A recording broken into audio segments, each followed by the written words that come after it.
Aujourd'hui, ces mystères sont encore inexpliqués. C'est surprenant, c'est mystérieux.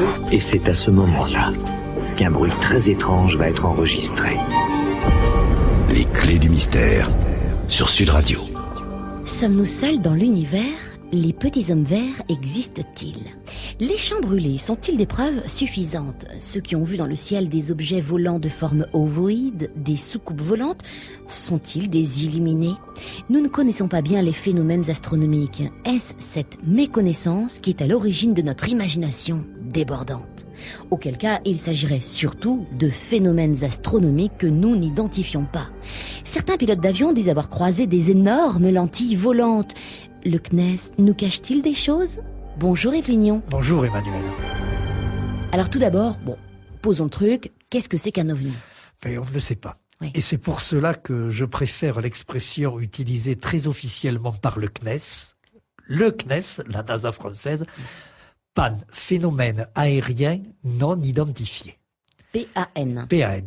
Puisqu'il faut le dire pour commencer, c'est notre première émission d'ufologie. Oui. UFO, c'est ovni en américain.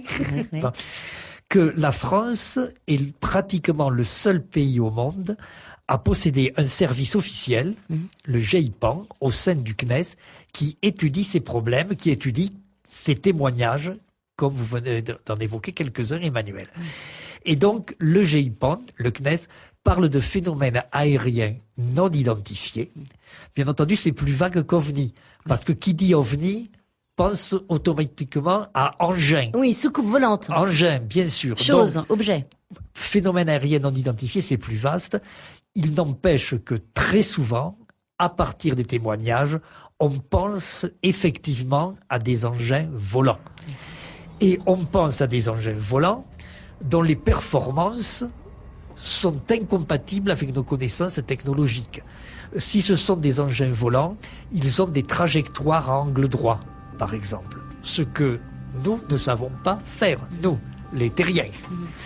Et donc, par conséquent, si c'est une technologie qui n'est pas la nôtre, à partir du moment où on a pensé engin volant, on pense aussi extraterrestre. Bien sûr. Et donc à l'existence de civilisations qui peut-être viendraient nous visiter. Eh bien, figurez-vous qu'il y a 30 ans, 35 ans, un prix Nobel a publié un livre doctement pour dire que les extraterrestres, ça n'était pas possible. Ah oui.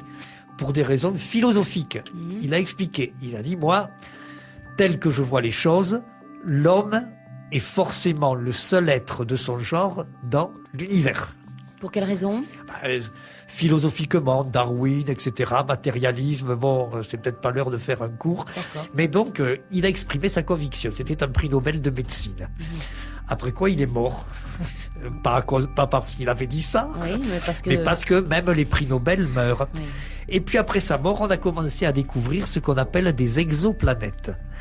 Alors qu'est-ce qu'on appelle exoplanètes ? Alors, des planètes qui sont, en résumé, hors du système solaire, Oui. mais sur lesquelles on a de bonnes raisons de penser qu'une vie semblable à celle que nous connaissons sur Terre pourrait se développer.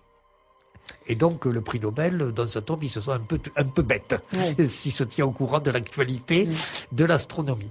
Donc, il existe, non pas dans le système solaire, c'est pas la planète Mars, c'est pas la planète Jupiter, mais ailleurs, et on en découvre de plus en plus, des planètes sur lesquelles, après tout, pourquoi pas des êtres à deux pattes, à deux yeux, à deux oreilles, etc., pourraient vivre. Aussi bien qu'à quatre pattes et à quatre yeux. Bien entendu, peut-être même des insectes, enfin, ces exoplanètes sont des similitudes de la Terre. Bon, alors, à partir de là, débouche un autre problème. Oui. Déjà que le système solaire, c'est vaste. Si les exoplanètes sont au-delà du système solaire, ça fait vraiment très loin. Et s'oppose donc la question de la durée du voyage interplanétaire depuis les exoplanètes jusqu'à chez nous, à l'échelle de la vie humaine. Ça apparaît impossible, parce qu'il faudrait des années, des siècles, et la vie humaine, quand quelqu'un est centenaire, en général, il n'est pas apte à piloter un engin interplanétaire. Donc la question reste posée, et c'est pour ça qu'on en arrive au paradoxe d'un autre prix Nobel, qui était le physicien Enrico Fermi, qui a dit effectivement, il y a de bonnes raisons pour que les extraterrestres existent. Mais s'ils existent, pourquoi ne les voyons-nous pas? S'ils existent, logiquement, ils doivent venir faire un tour chez nous. Oui. Or, nous ne les voyons pas, nous n'avons pas de preuves. Eh bien, peut-être que Enrico Fermi était mal informé, parce qu'il y a un certain nombre de témoignages qui sont quand même troublants. Oui. Et nous allons longuement parler Voilà. de l'affaire de Valensole dans les Alpes de Haute-Provence. C'est-à-dire que nous allons partir au cœur de la Provence, au cœur des champs de lavande brûlés, peut-être, dans un instant. On va partir cet après-midi avec Yves Lignon en région PACA à Valensole, c'est-à-dire dans le 06, c'est-à-dire dans les Alpes de Haute-Provence. Et on parle, je vous le rappelle, d'OVNI. Alors Yves, on est en quelle année? En 1965. Et peut-être pas en plein été, mais en tout cas au moment où il commence à faire chaud, où les touristes arrivent, le 1er juillet. Et touriste ou pas touriste, été ou pas été, quand on est agriculteur et qu'on a à s'occuper de champs de lavande, il faut se lever tôt. Et donc ce jour-là, 1er juillet 1965, un agriculteur, Maurice Masse, se lève à 5 heures du matin. Oui. Comme les jours précédents et comme, pense-t-il, les jours suivants. Il faut qu'il aille voir ses lavandes. Il se lève donc à 5 heures du matin, mais il est dans un état d'esprit bizarre, inquiet. Il n'imagine pas ce qui va lui arriver. Et c'est habituel ou... Non, il a une préoccupation, et c'est une préoccupation professionnelle, puisqu'il a relevé certains indices, et il se demande s'il n'y a pas des gens mal intentionnés qui viennent la nuit dans ces champs de lavande prélever des échantillons. Ah oui. Oui, De gros échantillons? Oui, sa lavande, c'est de la lavande haut de gamme. Ouais. Donc, est-ce que ce sont des concurrents? Est-ce que ce sont des vandales? Mais enfin, il a noté dans ces champs de lavande des traces De prélèvement. inhabituelles. Oui, et c'est ça qui tourne dans sa tête, qui fait que il doit se lever à 5 heures, mais dès 5 heures moins le quart, il est réveillé, parce que cette histoire de prélèvement, ça lui cause du souci. Donc, il se rend dans son champ, tranquillement, qui est au nord-ouest du village. Les témoins diront qu'arrivé dans le champ, il allume une cigarette. C'est une habitude. La première cigarette du matin, ça a toujours été la meilleure. Et donc, le tracteur est là, qu'il attend. Il monte sur le tracteur. Et au moment où il s'installe, où il va tourner le contact, il entend un sifflement, comme une espèce de turbine. Mais enfin, la turbine, c'est quelque chose d'assez étranger à un agriculteur des Alpes de Haute-Provence. Oui. Par contre, Une turbine d'avion donc. Hein. voilà, turbine d'avion, ça ne lui dit rien à Maurice.